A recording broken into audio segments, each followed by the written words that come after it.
Good morning, everybody. This is Crafty Phoebe again, and this video is in response to Shamel's scrapbooking process class day 7, where she talks about making a big kit for a whole album and also using a mood board. I don't use mood boards. Maybe I will now, but I do want to show you a big kit that I made for an album that I've been working on over the years. It's all about sewing. I sew a lot, mostly for special occasions, for costumes, that kind of thing, different things over the years. And I do have an album that I've made. I'm going to show you that in a little bit, okay? But I want to show you the kit real quick. A lot of sewing based theme items. Ribbon, what is this, measuring tape type of ribbon. These are little dress forms, which I love. This is from a tag from clothing, but I figure I can tuck it behind something and say, you know, homemade. Or handmade, rather.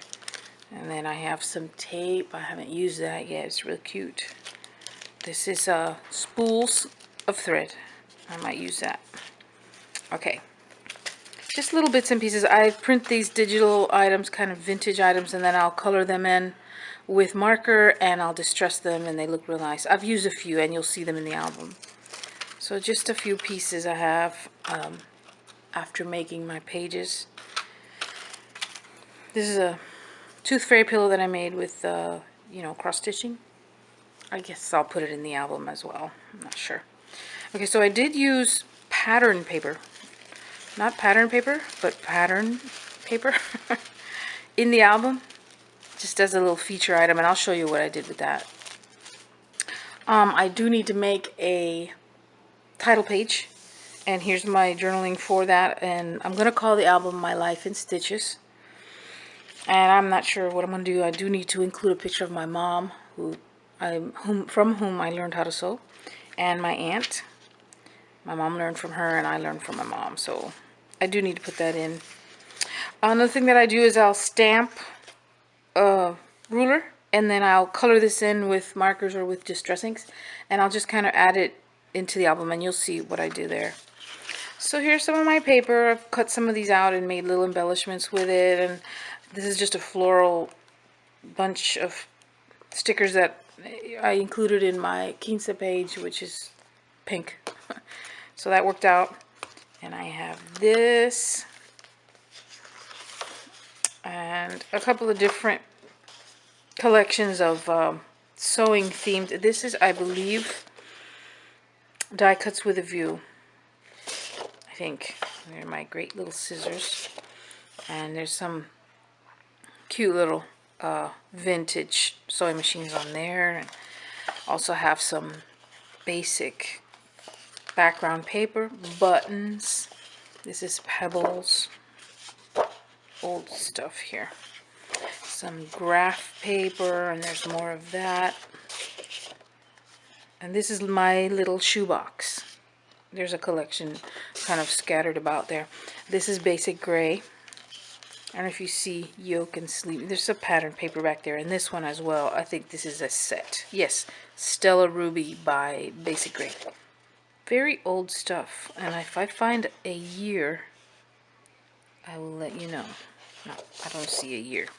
Anyway, there's that, and some stitching, some adorable little spools, and you know, that kind of thing. What I decided to do with my album was to use everything from the Emma Jane dress shop. I don't know if you can see that. I don't remember who makes this paper. Emma Jane's Dress and Curio Shop. So I thought that would be cute because it has all kinds of sewing theme there. And that's the back. I used a little bit of this, but pretty much this is every page. And I keep it in a plastic container. I'm going to show you the album real quick. And I just have a little sew tag on there.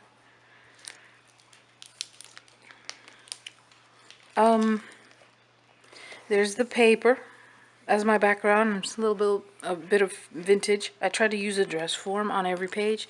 Maybe a little pun or something. Okay, there you go. More puns. So cute, so fun. Okay, so then I have, yes, Santa baby. I know. Please. I don't want to have comments on this. There's my pattern paper kind of ruffled up. I kind of did that on a lot of pages. Ruffling up a strip of the pattern paper. Pattern paper. Okay, you know. And there it is again. I try to use a dress form on most of my pages. This was Halloween. Back in the day, okay, I was 12 when I started sewing. Okay, the nerd. Okay. There's the little dress form. Really cute. The paper again, and I love these little glasses stamp because that's pretty much the year that I started needing glasses.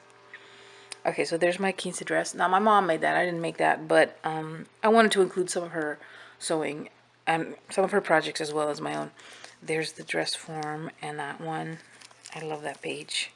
Some of the pink flowers and stickers. Okay, so there's my mom. She made dresses for the both of us. Okay, so there's that vintage sewing machine. I used a Singer back in the day for all of this. An old Singer sewing machine. Okay, there's the dress form. Oh, here's where I use the ribbon. It's got kind of a olive and rust distress look to it, and I kind of ruffled it onto the paper. And I love that tag that I just happened to find, and the scissors. Okay. There's the ribbon again, the dress form. I know. A lot of costumes in here. It's what I love to do. This page is sewn with zigzag, a tight zigzag. And this one too. I kind of went all the way around with a zigzag. I love that. I don't take out my sewing machine too often, but I did for this album a few times, and of course it's appropriate. And I do love the look of it. Okay, so there's another costume. And okay, there's the ant that I learned indirectly from. There's the pattern paper. Okay, a little vintage spool that I colored in with a marker. Didn't know how to color with markers back then, but I like it anyway. There's my dress form and my pattern. Okay, little spools, tops. Okay.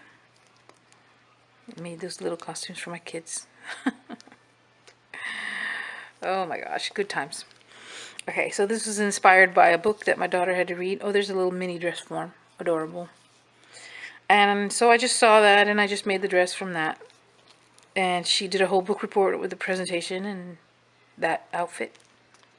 Here's the dress form again. Okay, this is probably the project that I'm most proud of. It's a Mary Poppins dress. And she sang in a program. There's where I designed the dress and kind of drew it out and decided what I was going to do with it. And then there's the layout. This is my last one so far. I do have more images that I want to scrap eventually. And I think that I will have enough paper here. I have about 8 or 10 sheets left. So I think that I'll be able to finish this, and I'm excited that I've done so much of it. It's completed already. Here's another kit. Now, I have not started this kit at all, but this is for my little puppies. I've started making notes and everything. This is 8 by 8, and just a cute little album. I don't know who makes this. I don't remember. That's kind of old. But what I did was I started collecting little bits and pieces. You know, this is just bones and stickers. And the little, you know, buttons or whatever these things are. Jolie's. And I started seeing a pattern of maybe brown, red, and a little bit of baby blue. So I chose this paper, Cloud 9 paper. And there's like a dark red in there. And a little bit of the other side of that. And I used some brown, some craft, and more red cardstock there. Different shades of red cardstock and white. And that kit, you know, is sitting there for someday when I'm ready. I made this on Cricut with the